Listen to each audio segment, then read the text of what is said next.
Bruno Gröning. Ich will nur helfen und heilen. Das Leben Bruno Grönings für Kinder, Jugendliche und Erwachsene.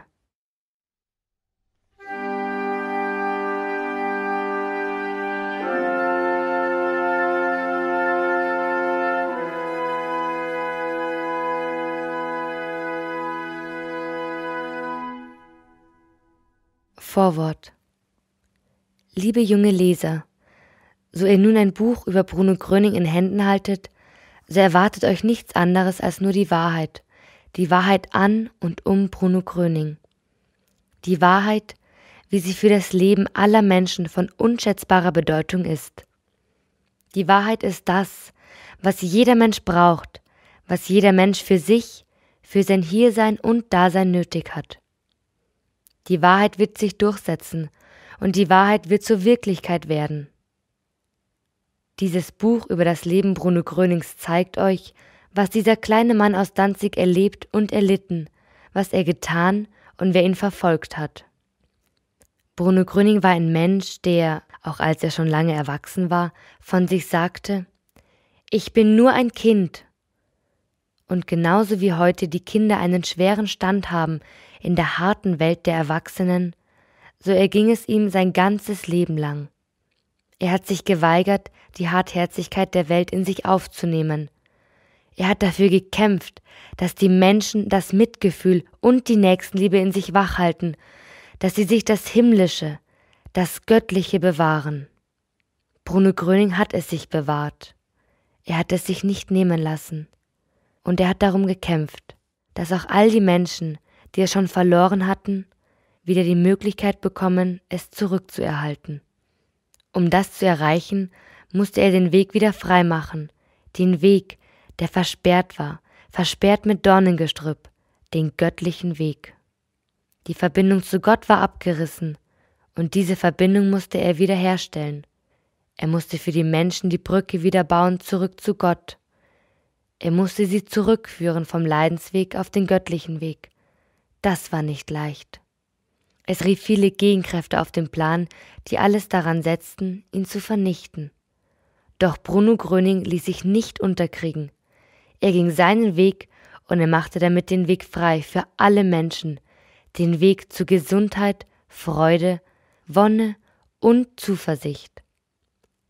Wenn ihr, liebe junge Leser, dieses Buch aufmerksam lest, der Lebensgeschichte Bruno Grönings aufmerksam folgt und sein Leben in euer Herz aufnehmt, dann werdet ihr erkennen, warum Bruno Gröning kommen musste, warum es notwendig war, dass wieder einer kam, der den Menschen das Gute brachte, das Göttliche, der den Glauben in ihnen erweckte, ihnen die Glaubenskraft brachte und der für die Menschen die Verbindung wiederherstellte, zurück zu Gott, zurück zu Liebe, Frieden und Glückseligkeit. Ich wünsche euch, dass ihr all das Gute miterleben könnt, das Bruno Gröning zu geben hatte und auch heute noch zu geben hat. Dass ihr aber auch all das Böse, das sich Bruno Gröning mit aller Macht in den Weg stellte, mit wachen Augen erkennt und von euch weist. Und dass ihr all das Göttliche, das sich im Wirken Bruno Grönings offenbart, in euch aufnehmt und die Wahrheit und Klarheit in euch leuchten lasst. Alles Gute. Thomas Eich. Zum Geleit. Ich bin und bleibe ein Kind. Ich werde mich nicht ändern, nein.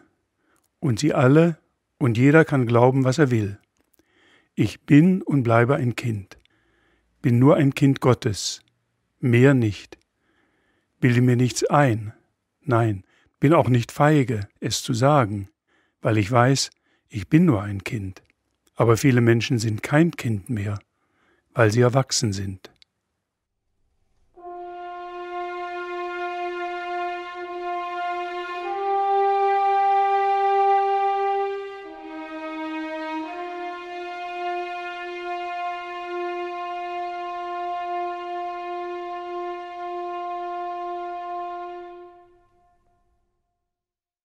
Erstes Kapitel: Kindheit und Jugend. Bruno Gröning wurde am 30. Mai 1906 in Danzig geboren. Danzig ist eine Stadt weit im Osten Europas. Sie liegt an der Ostsee und ist umgeben von großen Wäldern. Heute gehört Danzig zu Polen, damals aber gehörte es noch zu Deutschland. Als der kleine Bruno geboren wurde, hatten seine Eltern schon 3 Kinder. Nach ihm wurden noch 3 geboren. Er war also das 4. von insgesamt 7 Geschwistern, genau in der Mitte. Seine Eltern waren einfache Leute. Vater August war Maurerpolier, ein Vorarbeiter, und auch Mutter Margarete stammte aus einer Handwerkerfamilie. Schon als Bruno noch ganz klein war, bemerkten seine Eltern, dass er anders war als die anderen Kinder. Manchmal, wenn der Vater polternd und schimpfend nach Hause kam, waren plötzlich laute Stimmen aus dem Zimmer des kleinen Bruno zu hören. Wenn die Eltern erschrocken nachschauten, war alles wieder still, und der Kleine lag friedlich in seiner Wiege. Der Vater aber ließ das Schimpfen und ging nur noch leise durchs Haus. Solche und ähnliche Ereignisse befremdeten die Eltern und auch die Geschwister. Dem Vater war sogar unheimlich zumute. Je mehr Bruno heranwuchs, umso fremder wurde er für die anderen. Er galt bald als Sonderling und wurde oft als Spinner beschimpft. Ein besonderes Erlebnis. Von der Hartherzigkeit seiner Umgebung abgestoßen, flüchtete der kleine Bruno in die Natur. Er fühlte sich mehr zu den Tieren, Bäumen und Sträuchern hingezogen als zu den Menschen. Oft verschwand er tagelang im nahen Wald. Er schrieb einmal dazu: Hier erlebte ich Gott. In jedem Strauch, in jedem Baum, in jedem Tier, ja selbst in den Steinen. Überall konnte ich stundenlang, es gab eigentlich keinen Zeitbegriff, stehen und sinnen. Und immer war es mir, als weitete sich mein ganzes inneres Leben bis in eine Unendlichkeit hinein. Seine Eltern hatten kein Verständnis für die Ausflüge ihres Sohnes. Als er nach Tagen im Wald aufgegriffen und nach Hause gebracht wurde, erhielt er Prügel und wurde grün und blau geschlagen. Irgendwann hielt er es zu Hause nicht mehr aus. Wieder lief er in den Wald und betete zu Gott. Er wollte nicht mehr hier auf der Erde bleiben und sagte: Gott, warum hast du mich hierher gesandt? Ich will hier nicht bleiben. Hier empfinde ich nur das Böse. Das kann nicht sein. Ich will hier nicht sein.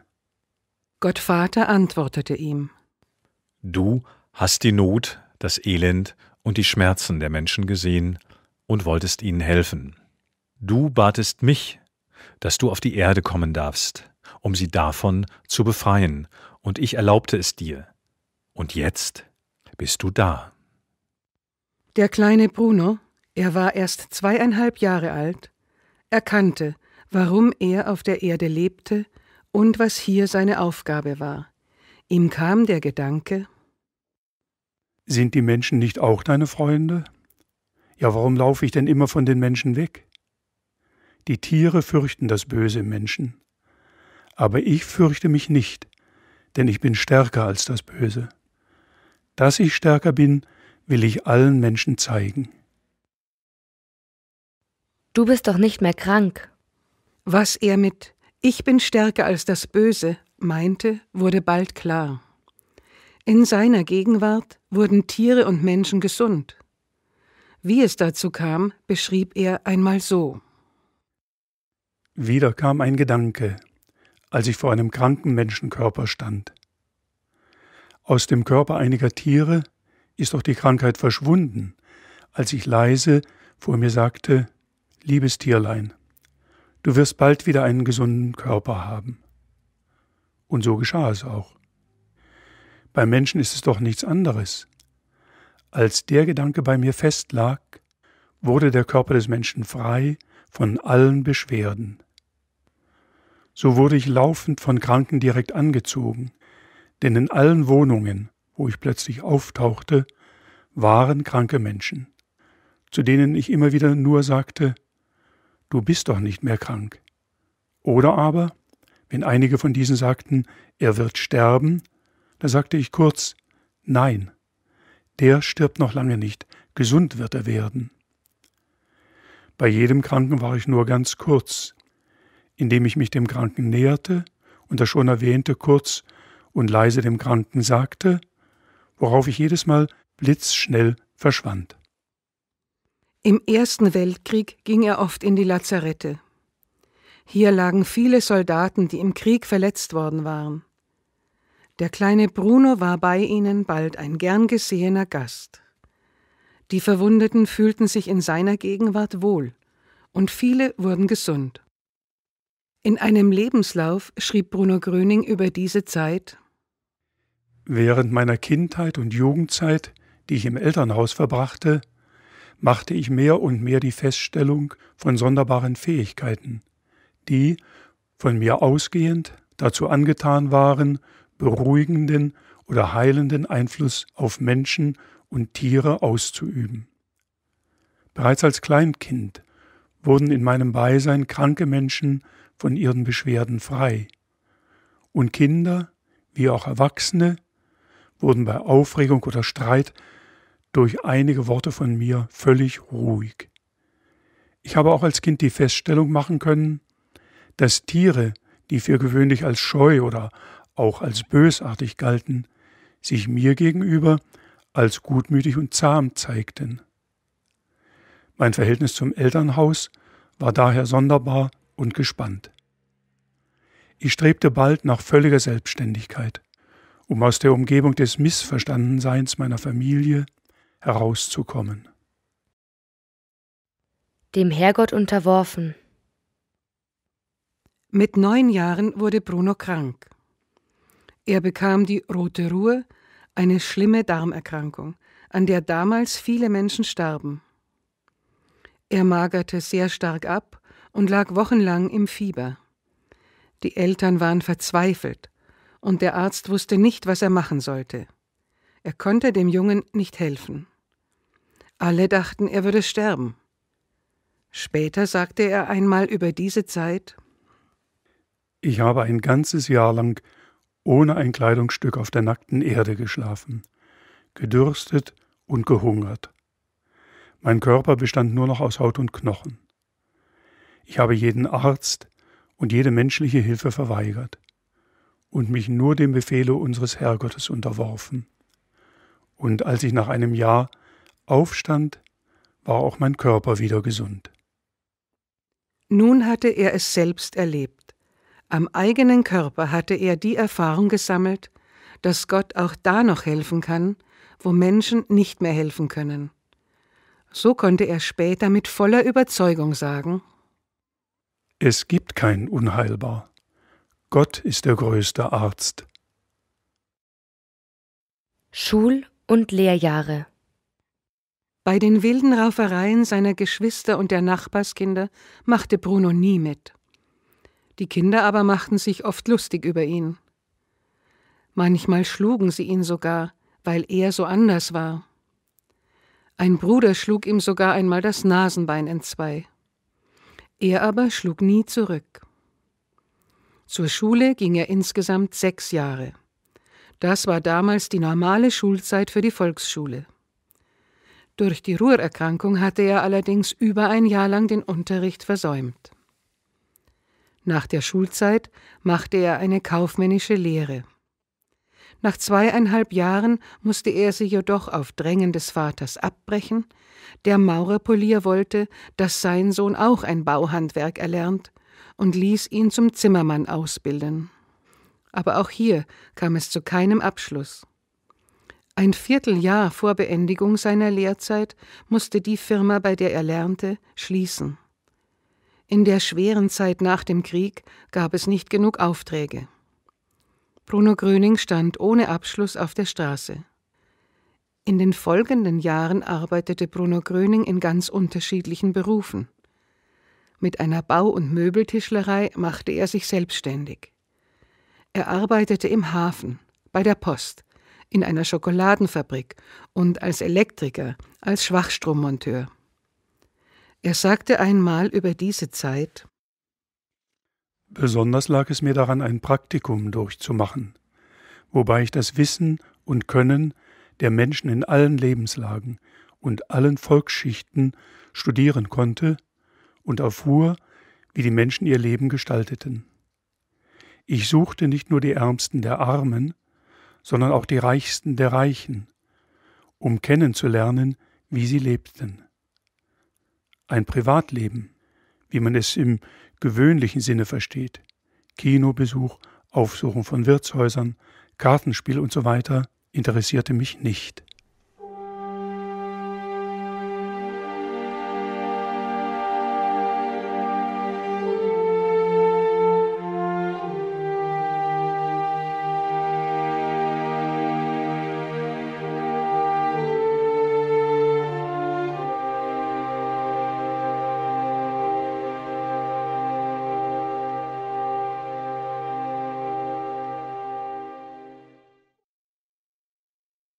Zweites Kapitel: Danziger Zeit und Krieg. Mit 21 Jahren heiratete er. Doch seine Frau hatte kein Verständnis für ihn. Sie wollte ihn nur für sich haben und tat die Heilungen als Schrullen, als Unsinn, seltsame Laune ab.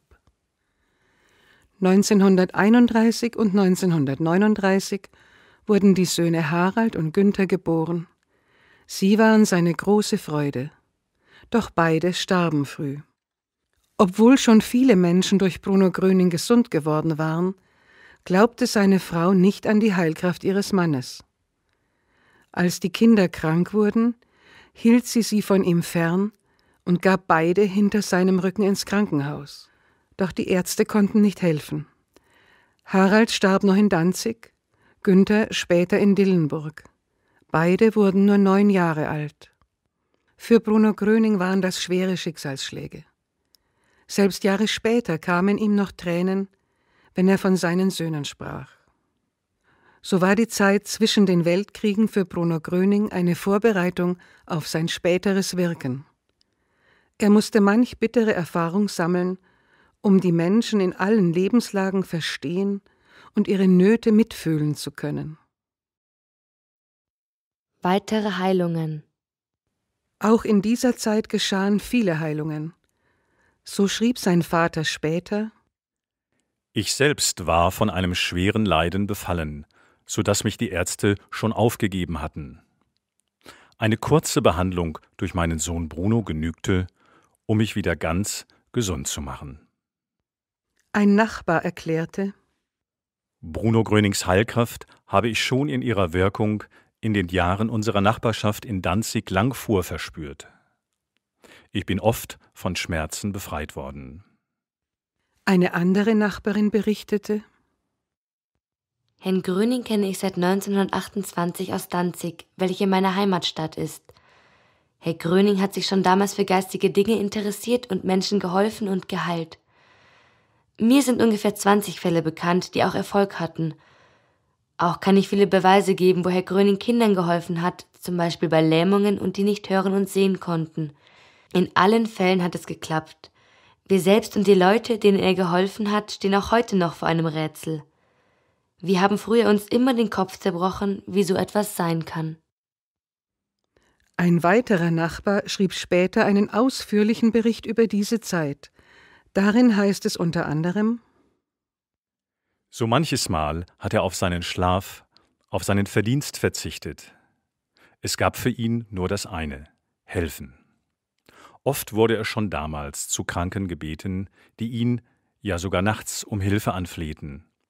Aber nie hat er, ganz gleich, was es war, auch nur einen Pfennig dafür genommen. Im Gegenteil, er hat sogar noch sein letztes Geld, was er besaß, diesen Menschen gegeben. Selbst wenn jemand sich für irgendeine Tat bedankte, wies Bruno Gröning den Dank zurück und sagte unter anderem, dass dieser diesen Dank dadurch anbringen möge, indem er auch bei seinen Mitmenschen Gutes tue. In vielen Fällen durfte ich sein Begleiter sein und mich von seinen Taten überzeugen. Kriegszeit. Im Jahr 1939 begann der Zweite Weltkrieg. Das war ein ganz schreckliches Ereignis. Es war ein Krieg, der sich fast über die ganze Erde erstreckte und in dem viele Millionen Menschen getötet wurden. 1943 musste auch Bruno Gröning Soldat werden. Doch er bekam Schwierigkeiten. Er hatte gesagt: Ob ihr mich an die Front stellt oder nicht, ich erschieße doch keinen Menschen. Das kann ich nicht. Deshalb wollte man ihn vor ein Kriegsgericht stellen. Dort hätte er zum Tode verurteilt werden können. Aber schließlich wurde er doch an die Front geschickt, dorthin, wo die feindlichen Soldaten sich gegenüberstanden und sich bekämpften. Aber auch in dieser Zeit war das Verhalten Bruno Grönings geprägt von seinem Wunsch, anderen zu helfen. Selbst an der Front nutzte er jede Gelegenheit, sich für seine Kameraden oder die Bevölkerung einzusetzen. In einem russischen Dorf beispielsweise ermöglichte er den vom Hungertod bedrohten Menschen Zugang zu Lebensmittelvorräten der Armee. In der späteren Kriegsgefangenschaft in Russland verschaffte er seinen Kameraden bessere Kleidung, besseres Essen und bessere Unterkünfte. Unzähligen, die unter Hungerödemen litten und ganz aufgeschwemmte dicke Bäuche hatten, verhalf er zur Heilung. In den Schrecken des Krieges hat er keinen Menschen getötet, aber vielen geholfen. Fort aus der Heimat. Als der Krieg vorbei war, kehrte Bruno Gröning Ende 1945 aus der Gefangenschaft heim.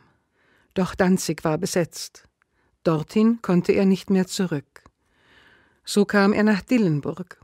Hier baute er sich eine neue Existenz auf und holte seine Familie zu sich. Nachdem jedoch auch der zweite Sohn gestorben war und seine Frau ihm jede hilfreiche Tätigkeit verbieten wollte, trennte er sich von ihr. Er fühlte sich verpflichtet, die heilenden Kräfte, über die er verfügte, allen Menschen zukommen zu lassen. Er sagte: Ich gehöre nicht Einzelnen, ich gehöre der Menschheit. Anfang 1949 führte ihn sein Weg ins Ruhrgebiet. Durch die Berichte einiger Geheilter wurden immer mehr Menschen auf ihn aufmerksam. Er zog von Haus zu Haus, immer dorthin, wo er gebraucht wurde, wo Kranke ihn um Hilfe baten. So wirkte er im kleinen Kreis bis zum März 1949. Dann lud ihn ein Ingenieur nach Herford ein, um seinen kranken Sohn zu besuchen.